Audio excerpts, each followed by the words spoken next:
drives success? Well, what drives success? Well, believe it or not, success is often driven by mistakes. Sometimes the consequences are small and go unnoticed. Sometimes the consequences are small and go unnoticed. While other times they are monumental and can even change the world. Yes, you heard me right. They can even change the world. They can even change the world. For instance, Alexander Fleming mistakenly soiled his bacteria sample with mold. A careless mistake, but the result?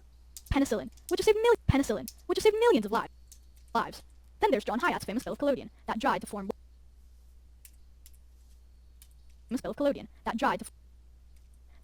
what we know today is plastic. To really see these mistakes more clearly, let's look at French chemist Edouard Benedictus. Mr. Benedictus was born in 1867 and passed away in 1930. His profession was not only being a chemist, but also a painter. His career commenced in the Nouveau Art period, and he is well known for his Art Deco. Well known for his Art Deco images. One day in 1903, while pursuing one of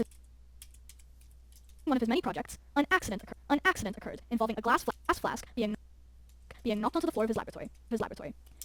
Big mistake or big discovery? Well, it's the latter. You see, inside the flask, he had put cellulose nitrate, a type of liquid plastic.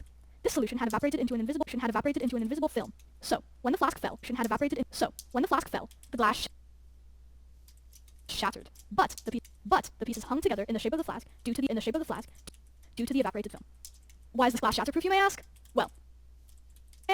Well, this is due to the fact that it is assembled of two or more sheets of glass bound together by plastic polymer. When this type of glass is broken, instead of shattering, it is designed to stay put. This prevents people from being harmed by the threatening edges.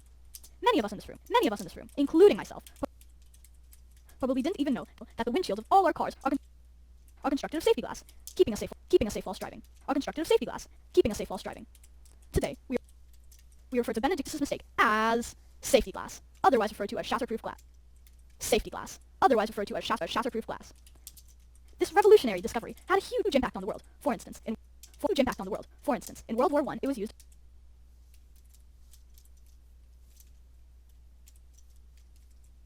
in gas mask lenses.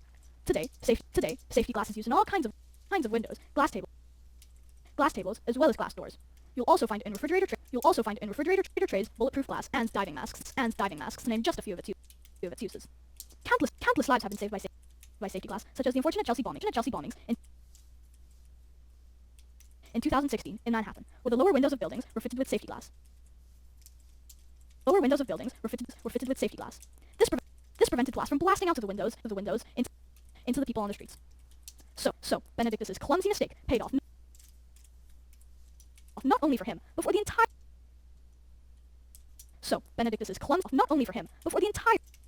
entire world, as most of the glass we see through today is made of his safety glass. Even though many disregard the significance of safety glass, let's recognize its many benefits as listed above, and how it is key to our everyday lives, just like penicillin and plastic. And that, my friends, concludes just a few examples of great, big, revolutionary mistakes.